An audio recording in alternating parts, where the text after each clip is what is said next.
Bago tayo magsimula, gusto ko lang sagutin itong si Investigador J. Umpisa natin sa letter A. By letter kasi to. Mga subscriber, pa-shoutout please, ito na. Albert Lazarte, Angel, symbol pin ko, may nag-press 1 na. Ayun. Eric Manuel, Elena de la Cruz, El Cabs, Edmond Gimotea, Etera, Elden Noob, Encuentro Pinoy Creepy.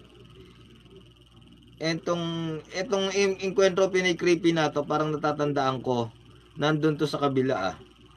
It's Mike, Elms Cruz. Etong Encuentro Pinoy Creepy na to, nakita ko to dun eh. Tanggalin na natin to dito. Yung mga taong mga ano, yung mga taong kwan, alis natin dito. Walang puwang sa mundo. Papa-shoutout pe. Oh, tama ka doon, Boss Kent. Wala na yung Pinoy Creepy na yan. Burahin ko na. Ay, comment nyo pag ano, comment nyo pagka ano ah. Comment kayo pagka may nabasa ako na pangalan na nasa kabila para mabura ko. Kasi, talaga nung nagpupunta ako sa live niyan eh. Kasi, nung una man talaga, kahit hindi pa ako nagre-react. So, actually, siya yung una ko nireactan eh. Yung video nila ni Boss Rino sa Cresta del Mar. So, nagpaalam naman ako sa kanya doon. So, ayun. Tapos may nag-send sa akin ng video na inalis ako sa listahan niya na para bang ang nangyari is nag-traitor ako. Kasi ganito yan. Silang dalawa ni Sir Bungo at saka si Investigador J. Kumbaga, nagpapalitan sila ng ano eh. Nagpapalitan ba? O si Sir Bungo lang yung sabihin na natin tinitira siya ni Sir Bungo na peki raw siya. Yung sabi ni Sir Bungo ha. Ngayon, yung hinamon siya ni Sir Bungo ng debate live burahan ng channel. So siyempre kaming mga subscriber din ni Sir Bungo, ako na follower din ako ni Sir Bungo. Madalas kong pinapanood mga videos niyan eh. Siyempre, nag-aabang kami ng kung haharap nga ba siya. Ako naman, wala naman akong kinakampihan sa kanila eh. Kasi pareho ko silang sinubscribe. So, kung ano man yung issue nilang dalawa, nabasa ko dun. So, kung mag-live siya, pumapasok ako sa live niya. Kung nangangamusta ako, nakipagkwentuhan din ako doon sa mga moderator doon, yung mga subscriber niya doon. So, wala naman ako sinasabing against sa kanya. Tapos, nung nag-live si Sir Bungo na hinahamon siya ng debate, nakita niya ako doon na siyempre nagko-comment din ako doon. Inaalam ko, ano ba nangyayari dito? Bakit parang may debate?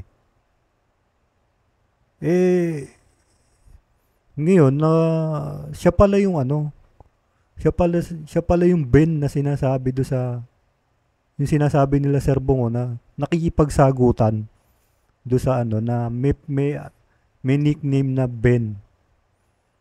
Siya yata yun yung Ben. So ngayon napatunayan ko na ikaw talaga yun kasi nakita mo ako doon. So ayaw mo pang umamin. So doon pa lang nagsinungaling ka na. Tama ba ako? Pinapaamin ka, pinapaakyat ka para linawin ng mga issue-issue. Ayaw mo umakyat. Hindi ka mo ikaw si Third Eye. Pero bakit alam mo nandun ako? Talaga naman lagi ako nandun sa live ni Sir Bungo eh. Wala ka pa, nandun na ako. Silent viewer din ako ni Sir Bungo. Hindi lang ako talaga napapansin yan. Hindi rin naman ako madalas kasi mag-comment dyan. Pero lagi ko napapanood lahat ng video niyan. Every upload niya, napapanood ko talaga. So, ang sa akin lang, Investigador J, Third Eye, aka Third Eye, wag isip bata. Hindi mo kami pag-aari. Hindi porke nag-subscribe ako sa'yo, hindi porke nag-subscribe kami sa'yo. Pag nakita mo na kami doon sa kaaway mo, kaaway mo na rin kami. Ay, wag ganun. Iisip bata ka nun. Maging mature ka. Ilan pa nga lang yung subscriber mo eh. Di ba? Kung di nga dahil kila Boss Rino, hindi ka naman makikilala eh. Tapos nagyayabang ka ngayon. Wag ganun ba? Wag ganun boy. Ako wala man akong pakialam kahit tanggalin mo ako dyan eh. Wala man ako sinasabi sa'yo masama eh.